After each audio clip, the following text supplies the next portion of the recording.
what are you anticipating on legalization, post-legalization? Do you think there will be an uptick? Impaired by drugs has always been illegal, and with legalization, it's going to remain illegal. So we've done impaired by drugs and impaired by alcohol for the last decade. So you're out here looking for impaired drivers who are impaired by marijuana. What is the what is the first thing that raises your attention? So the first thing, we could see a driver that could be stopped at a stop sign for a longer than normal period and seems to be waiting for something. That's a slowed reaction. We could see a driver that speeds through a red light. There could be a driver that is weaving between lanes or is crossing the center lane, coming into oncoming traffic, a wide turn around a corner, or a turn where they hit a curve. What's the difference between what you were just describing, impairment, like wouldn't someone impaired by alcohol be doing those same things? Yes. Okay. So that's a whole impairment category. Okay. So that's why we put impairment as a suspicion, whether it be by drugs or alcohol. Say you have all these symptoms and that person, you now have a suspicion they're impaired, you have no odor of alcohol, but that suspicion of impairment is there, then your mind, for us, our police mind, is going to start to think that it's actually impaired by drugs. Okay. So then I'm going to have them exit the vehicle and I'm going to do the standard field sobriety test demand. So the first component is called the horizontal gaze nystagmus. And that's it.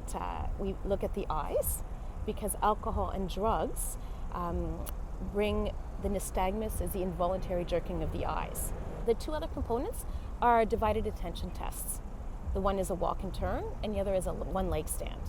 Is that any different than the alcohol test, or is this all So impairment? this standard field sobriety test is impairment global, whether it be alcohol or drugs. Okay, so say they complete the 3 tests, you've determined that they are impaired, they failed the test. Okay. At this point, does anything change drugs versus alcohol? If there's no odor of alcohol, then I'm going to proceed with a drug recognition evaluation demand.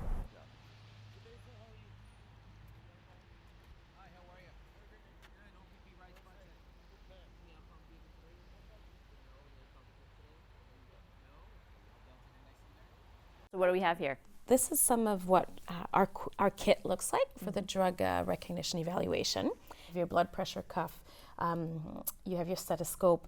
We take body temperature, and we look at pulse rate. Those are what we call our clinicals. So all of that stuff changes when you smoke? Yes. So whether it's cannabis, whether it's any other drug, whenever you introduce a drug into the system, it affects your central nervous system, and it puts your body off balance. Different drugs affect the eyes differently. Some dilate the pupils, some constrict the pupils. So we look for that. What does marijuana do? So marijuana generally dilates the pupils. Okay. Okay, so you can often have, some people say they look like saucers. Someone's impaired, I look at all their clinicals and I must be able to call a drug category. If I call a drug category and determine they're impaired, then they are charged with impaired operation or care and control by drugs. And then I do a bodily fluid demand. So it can be either urine or blood. And it's a demand, so the person must give us a sample. And then that is sealed and sent off to the Center of Forensic Science for analysis.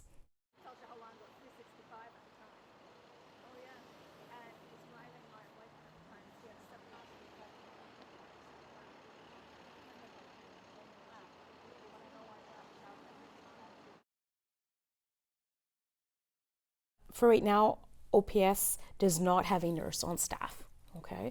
We're going to continue to do what we've always done. At times, if they're here at cell block, then we will proceed by urine.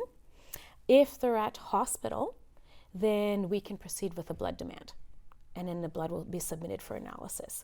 But whether there's blood or urine, it doesn't negate the fact that there's still that impaired by drugs charge.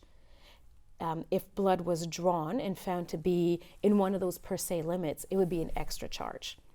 Is there a difference between the blood and the urine, like the reliability of those tests? The difference is that the criminal code has been written, it's a nanogram per milliliter of blood. So there's no nanogram per millimeter of urine. So that's where the blood, so in order that's to where your lay, per se is. In order to lay that charge, the the concentration charge, you would need to do the blood test. And Yes. so until the force can do that, you won't be able to lay those charges. Unless we've drawn blood at the hospital. Right. Then if blood is drawn at the hospital, then those charges can be laid.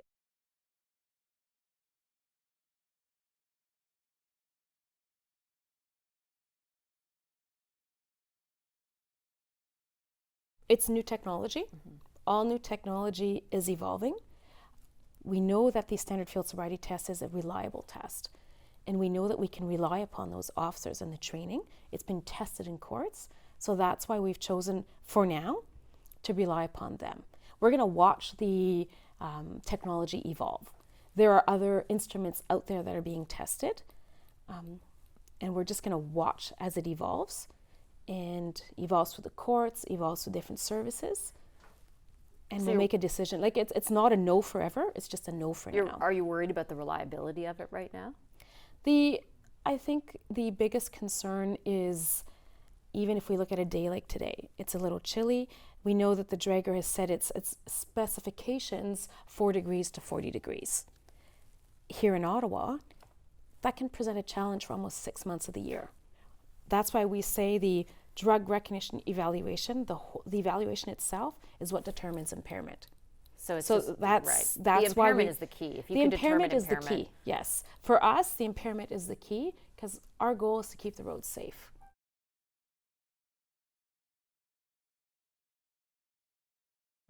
There have been people that have been charged with impaired driving by drugs, cannabis specifically.